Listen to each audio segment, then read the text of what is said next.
Olá a todos. Essa semana ocorreu um acidente onde uma laje de fundo de uma piscina desabou. Isso aconteceu num prédio no Espírito Santo. Para quem não ouviu, não ficou sabendo o que aconteceu, vou colocar um vídeo aqui para esclarecer, para que todos tenham ideia, tá?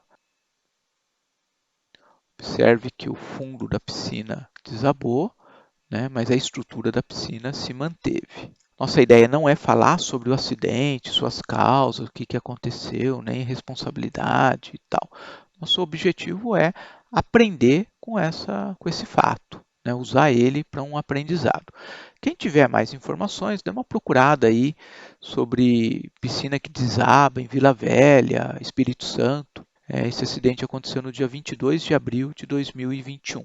Se a gente olhar algumas das fotos que foram divulgadas, tem-se a impressão de que as vigas laterais, as paredes da piscina, já estavam prontas e a laje fundo foi adicionada num segundo momento, ela foi executada num segundo momento. Por que que parece isso? Tá? Se a gente der uma ampliada nessa região aqui, observem que a face de fundo da viga parece assim bem plana, ela não tem uma estrutura que foi quebrada, né, de concreto. E a ruptura parece que aconteceu por conta da ruptura nas armaduras. Se a gente olhar uma outra foto que é da laje de fundo, né, a gente tem a mesma impressão, né, observa que essa região aqui da laje de fundo, ela também está bem, o concreto dela está bem nivelado e a gente vê os mesmos pontos aqui de armadura. Nosso objetivo não é falar sobre o acidente, mas tirar um aprendizado. O que nós podemos estar aprendendo sobre esse acidente? Né? Poderíamos falar sobre responsabilidade, sobre esforços, sobre cálculo de piscina. Nesse vídeo, nós vamos estar falando sobre ancoragem de armadura. Para isso, nós vamos pegar um material que nós temos num dos nossos cursos, usar esse exemplo para poder desenvolver algumas contas e falar um pouquinho sobre como que a gente dimensiona, como que a gente considera essa ancoragem de armadura. Para isso, nós vamos correr a norma, né, de cálculo de concreto, onde ela define qual que é o comprimento básico de ancoragem de uma armadura. A norma já apresenta esse texto para a gente, né? Nosso objetivo não é descrever como que ela chegou a essa conta, mas é importante a gente saber algumas características. Observe que esse comprimento básico ele é função do diâmetro da armadura. Tá? Então, quanto maior o diâmetro, maior o comprimento básico. Ele é função da resistência da nossa barra de aço. Quanto maior essa resistência, maior o nosso comprimento. Tá? E ele é função também da resistência à tração do concreto, esse FBD. Quanto maior essa resistência, menor o nosso comprimento. O objetivo desse comprimento básico de ancoragem é que na ruptura ela aconteça na barra de aço e não pelo escorregamento dessa armadura no concreto. Bem, definido o comprimento básico de ancoragem, o comprimento necessário de ancoragem, tá, é definido no item seguinte da norma. Tá, ele é função desse comprimento básico, é função desse fator alfa que considera se a nossa barra tem uma dobra, tem uma curva na ponta, na extremidade ou não, e por essa relação entre a área calculada, a área que eu precisaria colocar, e a área que eu adotei no projeto, a área efetiva de projeto. De qualquer forma, a gente tem valores mínimos para serem obedecidos. Contextualizando essa situação, então parece que existiam duas vigas e desejou-se duas vigas existentes, já executadas, e desejou-se anexar uma laje ao fundo dessas vigas. Essa situação não é a ideal, mas às vezes ela é necessário que seja dessa forma. Por que ela não é a ideal? Porque a estabilidade dessa estrutura vai depender dessa ligação. Essa ligação ela tem uma responsabilidade muito grande, porque se são duas estruturas que foram executadas em momentos distintos, essa laje ela vai estar dependendo, ela vai estar dependendo dessa ligação. Não existe um plano B para ela poder se manter estável. Poderia ser proposto algo diferente. A gente poderia, por exemplo, retirar a parte de concreto, mantendo a armadura do fundo das vigas e engastar essa laje nessa região de fundo. Envolveria a demolição, envolveria aí refazer esse pedaço do fundo da viga, né? Mas a gente usaria a armadura positiva da viga até como um elemento a mais para poder estar ajudando, contribuindo na estabilidade da laje. Uma outra situação poderia ser a gente colocar a laje furando, né, essas armaduras, grampeando ela pela lateral. Por que pela lateral? Porque de baixo para cima a gente cria um complicador a mais, que é, principalmente nesse procedimento de furar e colar as armaduras, a própria cola, o próprio adesivo, né, ele pode, antes da cura, né, ele pode escorregar, né, por gravidade, e a gente vai ter um comprimento menor efetivo ali da nossa ligação. Mas essa daqui é a situação que nós temos. Bem, para a gente poder calcular, a gente precisa conhecer a força que está tendo naquela ligação. Então vamos adotar aqui um carregamento sobre a laje.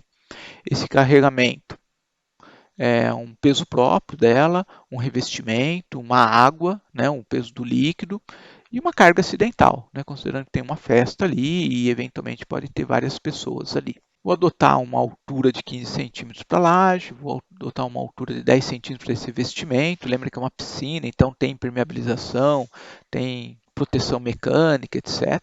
A água, o peso próprio dela é conhecido, vou adotar 1,5 m, como se fosse uma piscina de 1,5 m, às vezes nem é tudo isso. E acidental, estou utilizando um valor de norma, não para piscina, que a norma não fala bem nesse contexto, mas para esse ambiente que é uma área de lazer, então uma carga de 3 kN por metro quadrado. Então nós chegamos aí numa carga sobre a laje de 23,75 kN por metro quadrado. Se nós adotarmos aqui um vão mais ou menos de 2,70, tudo isso está sendo adotado, eu não conheço as dimensões daquela piscina, né? Estou aproveitando aquele fato para usar como uma desculpa, um elemento para a gente poder ter um aprendizado ou discutir um pouco de engenharia em cima disso. Então, nós temos lá os 23,75, que é a nossa carga, vezes 2,70, dividido por 2, porque são dois apoios. Então, aí eu vou trabalhar com uma carga por metro, que vai ser algo em torno de 32 kN por metro. Lembra que essa ligação ela tem uma importância muito grande. Então, quando a gente for calcular a nossa força de cálculo, além do 1,4, a gente coloca o γ-N de 1,2. Isso a gente chega em quase 54 kN por metro. Então, definida a nossa solicitação naquela ligação, quem vai resistir a ela? A princípio, o aço. Então, se a gente adotar um aço CA50, que ele tem uma resistência de 43,4 kN por centímetro quadrado, né, nossa área de aço é em torno de 1,24 centímetros quadrados para cada metro. Lembra que o cálculo que nós fizemos ali da nossa ligação, ela foi por uma faixa de 1 metro de piscina, né, ou de laje, ou de estrutura, etc. Bem, qual que é o tipo de ligação que nós temos? Então, são barras coladas em uma estrutura já existente, uma ligação de baixo para cima. Então, nós podemos considerar que a eficiência dessa ligação não vai ser plena, seja por proximidade dessas barras, seja por proximidade entre essa barra e a borda, e seja pela própria deficiência da cola. Então, eu vou considerar que essa ligação ela tem uma perda ou ela tem uma eficiência de 50%, metade dela. Vou limitar minha resistência de cálculo a 50%. Por que esse limite? Né? Nós temos um item da norma que, quando fala de dispositivos mecânicos, ela limita o quanto que a armadura pode deslocar, o quanto que essa armadura pode escorregar nessa ligação. Em torno de 0,1 milímetros, a norma recomenda a gente usar 70% dela. E nesse mesmo item fala que a gente deve limitar essa resistência a 50%. Para efeito de cálculo, é uma ligação que tem uma importância grande, eu vou também reduzir esses 50%, vou limitar minha resistência a 50%. Isso conduz o seguinte, né? Nossa área de cálculo, ela é a nossa área que nós calculamos ali para resistir à força, dividido por 0,5, que é os 50% da eficiência, e dividido por 0,5, que é o limite da resistência que nós estamos falando. Então, a nossa área de cálculo é 4,96 centímetros quadrados por metro. Conhecida a armadura, nós podemos começar a verificar o detalhamento dela. Para isso, nós vamos adotar um concreto de 25 MPa, que para as condições de boa aderência, barra nervurada, o valor do FBD dá 2,89 MPa. O aço a gente já tinha definido, CA50, para cálculo é 434 MPa. Vamos fazer essa verificação para uma barra de 6,3 milímetros. Nós temos a nossa área de cálculo. Se a gente fizer um arranjo de armadura de uma barra a cada 10 centímetros, como são duas linhas, uma em cada face da viga, nós vamos ter uma armadura efetiva de 6,23 centímetros quadrados. O nosso comprimento básico, para uma barra de 6,3 centímetros, usando a expressão da norma, nós vamos ter 23,73 centímetros. O nosso comprimento necessário, ele vai ser em função do tipo, se nós estamos usando barra reta ou dobra, no caso, para a condição de furar e colar é barra reta, então o alfa vale 1. Comprimento de básico nós já definimos, e nós ainda temos a relação entre a armadura calculada e a efetiva. E isso tem que ser maior que um mínimo de norma, né? Então, para a condição da viga, que nós estamos furando e colando, nós temos um comprimento necessário de 19 centímetros.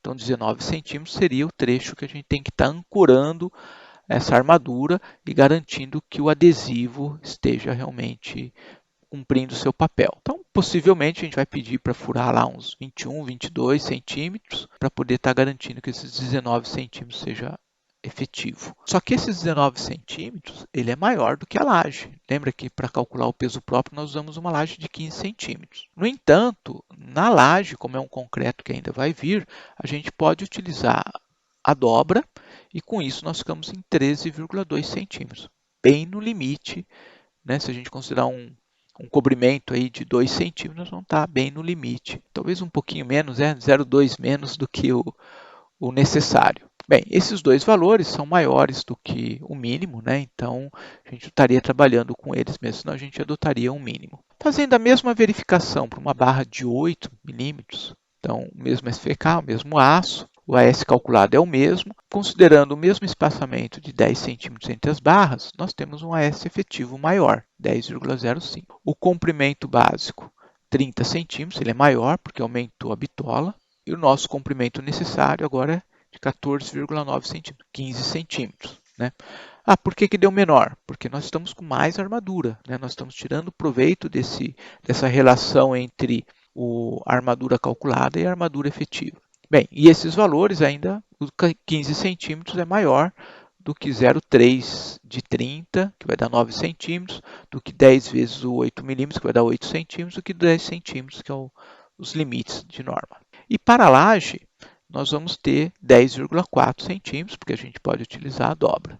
Tá? Então, é uma situação melhor. É evidente que teriam outros detalhes. Nosso objetivo era apresentar apenas o cálculo do detalhamento da armadura de ancoragem e o como que isso influencia no detalhamento da nossa armadura. Observe que nós estamos com uma área maior do que a necessária, do que é calculada, justamente para que a gente possa garantir a ancoragem dessas barras. Fica aqui o nosso contato, se alguém tiver interesse em algum curso ou em algum contato com a gente, eu agradeço aí a oportunidade. Um abraço a todos.